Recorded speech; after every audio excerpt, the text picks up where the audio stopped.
ایران پر امریکی اسرائیلی حملے کے اثرات پاکستان پر بھی پڑنے لگے۔ وزیراعظم شہباز شریف کی زیر صدارت اجلاس، پیٹرولیم مصنوعات کی قیمتوں کے ہفتہ وار تعین کے طریقہ کار کی منظوری، IMF کے مطالبے پر قیمت میں اضافہ فوری طور پر عوام پر منتقل کرنے کا فیصلہ۔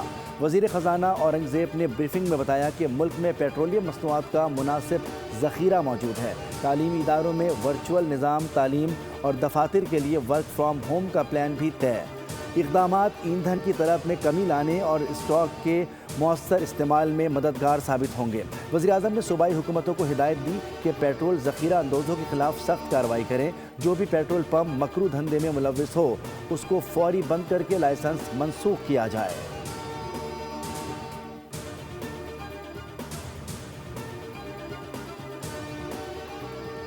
اسرائیلی جارحیت کے خلاف بھرپور جواب، ایران نے وعدہ صادق 4 کی 22ویں لہر کا آغاز کر دیا۔ ایران نے ڈرونز اور بیلسٹک میزائلوں کی بارش کر دی۔ خرم شیر 4، خیبر اور فتح میزائل داغ دیے۔ میزائل اسرائیل کے مرکزی شہروں کی طرف فائر کیے گئے ہیں۔ ایران کے خیبر شکن میزائل کی تل ابیب میں تباہی۔ آئرن ڈوم ایک بار پھر ناکام۔ حملے کے بعد کئی مقامات پر آگ بھڑک اٹھی۔ پاسداران انقلاب کے مطابق خیبر شکن میزائل 80 کلسٹر بموں سے لیس تھے۔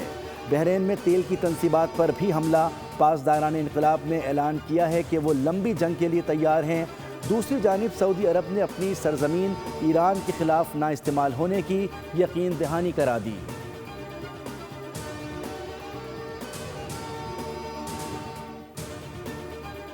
ایران غیر مشروط طور پر ہتھیار ڈال دے، سوائے غیر مشروط ہتھیار ڈالنے کے ایران کے ساتھ کوئی معاہدہ نہیں ہوگا۔ امریکی صدر ڈونلڈ ٹرمپ کا بیان، کہا کہ عظیم اور قابل قبول رہنما کے انتخاب کے بعد امریکہ ایران کی ہر ممکن مدد کرے گا۔ امریکی صدر نے CNN کو انٹرویو میں کہا کہ ایک ہفتہ پہلے ایران طاقتور تھا مگر اب کمزور ہو چکا ہے۔ ایران میں نیا رہنما منتخب کرنا آسان ہوگا۔ ایران میں مشن وینزویلا کی طرح کامیاب ہوگا۔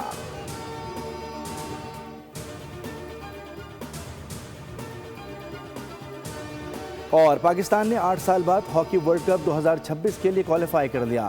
مصر میں کھیلے گئے سیمی فائنل میں پاکستان نے جاپان کو 4-3 سے شکست دی۔ پاکستان نے پہلے کوارٹر فائنل میں 1، چوتھے میں 3 گول داغے۔ عماد محمد، ابوبکر محمود، سفیان خان اور افراز نے 1-1 گول کیا۔ صدر، وزیراعظم محسن نقوی اور شیری رحمان کی جانب سے مبارکباد۔ ایران سے جنگ کے پہلے 100 گھنٹوں میں امریکہ کو 3.7 ارب ڈالر کا نقصان ہوا۔ امریکی تھنک ٹینک کی رپورٹ۔ واشنگٹن کے centre for strategic and international studies نے پینٹاگون کے اعداد و شمار اور اہداف کی بنیاد پر تخمینہ پیش کر دیا۔ CNN کے مطابق اب روزانہ کے 90 کروڑ ڈالر خرچ ہو رہے ہیں۔ صرف فضائی کارروائیاں روزانہ 3 کروڑ ڈالر خرچ ہو رہے ہیں۔ جنگ کے مالی اخراجات کے سبب امریکہ میں مہنگائی کے خدشات بڑھ رہے ہیں۔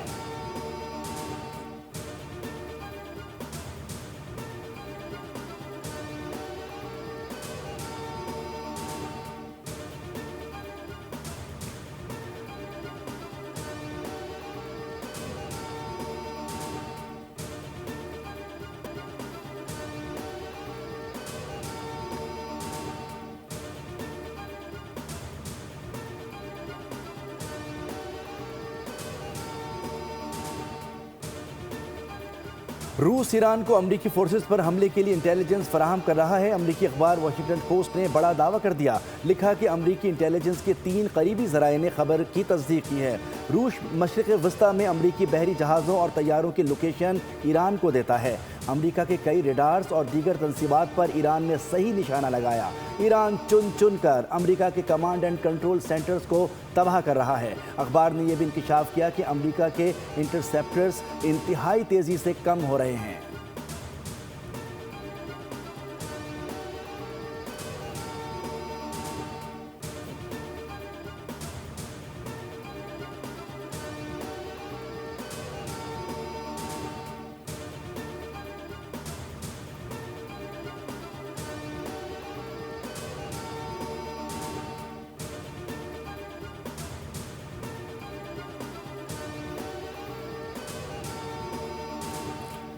نہ تیاری نہ منظوری، ٹرمپ نے بغیر سوچے سمجھے ایران پر حملہ کر دیا۔ سابق امریکی سفیر جیرالڈ فراسٹین نے امریکی حکومت کو لتاڑ دیا۔ امریکی جریدے نے لکھا کہ امریکی سینٹرل کمانڈ ایرانی جوابی کارروائی سے پریشان ہے۔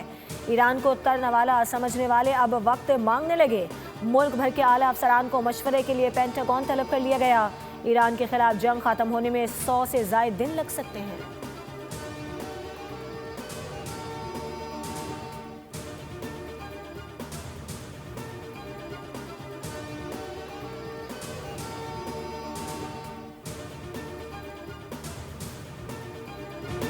ایران سے جنگ کے بعد امریکی صدر ٹرمپ کے لیے دعائیں شروع کرا دی گئی ہیں۔ اوول آفس میں ٹرمپ کی اچھی صحت، زندگی کی تحفظ اور درست فیصلوں کی جانب رہنمائی کی نیت سے خصوصی دعا کی گئی۔ تقریب میں وائٹ ہاؤس کے اعلیٰ حکام اور روحانی رہنماؤں نے بھی شرکت کی۔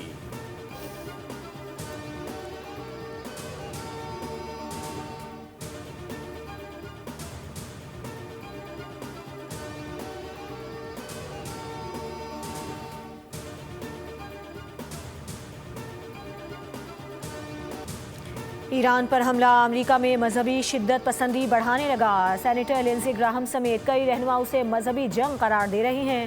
ٹرمپ کو منتخب کردہ رہنما قرار دیا جا رہا ہے جو ایران کو تباہ کر کے حضرت عیسیٰ کی واپسی کی راہ ہموار کرے گا۔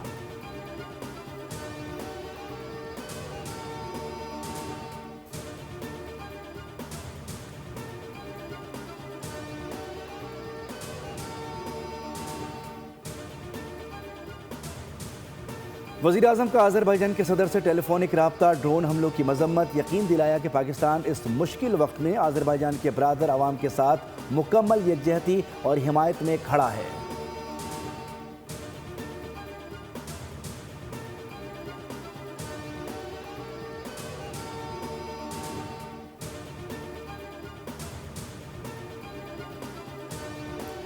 اسرائیل نے مسجد اقصی میں نماز جمعہ پر پابندی لگا دی۔ اسرائیلی حکومت نے اعلان کیا ہے کہ مسجد اقصی میں نماز جمعہ ادا کرنے کی اجازت نہیں دی جائے گی۔ فیصلہ ایران کی جانب سے اسرائیل اور خطے پر جوابی حملوں کے بعد سیکیورٹی صورتحال کو مد نظر رکھتے ہوئے کیا گیا ہے۔ حکام کے مطابق مسجد اقصی، مغربی دیوار، ٹیمپل ماؤنٹ اور چرچ آف دی ہولی سپیکٹر سمیت تمام مذہبی مقامی عبادت گزاروں اور زائرین کے لیے بند رہیں گے اور کسی بھی مذہب سے تعلق رکھنے والے افراد کو وہاں داخل ہونے کی اجازت نہیں ہوگی۔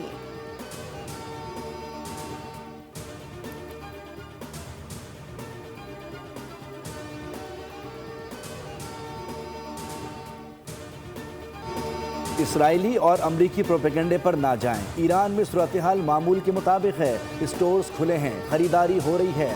سینئر صحافی محمد جان حسین نے آنکھوں دیکھا حال بتا دیا۔ ویڈیو بناتے ہوئے بتایا کہ تہران میں زندگی معمول کے مطابق گامزن ہے۔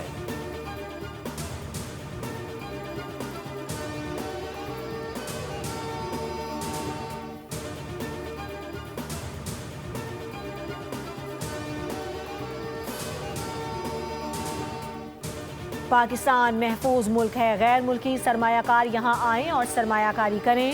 یونائٹڈ بزنس گروپ کے چیئرمین ایس ایم تنویر کی federation of Pakistan chamber of commerce and industries کے دفتر میں پریس کانفرنس۔ کہا وزیر اعظم کا ہاؤسنگ انڈسٹری پیکج کا اعلان ہی کافی نہیں، ملک میں سرمایہ کاری لانے، افراط زر کو کنٹرول کرنے اور معیشت کی بحالی کے لیے ناجائز پراپرٹی ٹیکس ختم کرنا ہوں گے۔ ریجنل چیئرمین ایف پی سی سی آئی ذکی اعجاز بولے کہ اگر وزیر اعظم پراپرٹی ٹیکس کم کر دیں گے تو جو پیسہ دبئی جا رہا ہے وہ نہ صرف رک جائے گا بلکہ واپس بھی آئے گا۔ سبسکرائب کریں اور بیل دبائیں تاکہ کوئی خبر رہ نہ جائے۔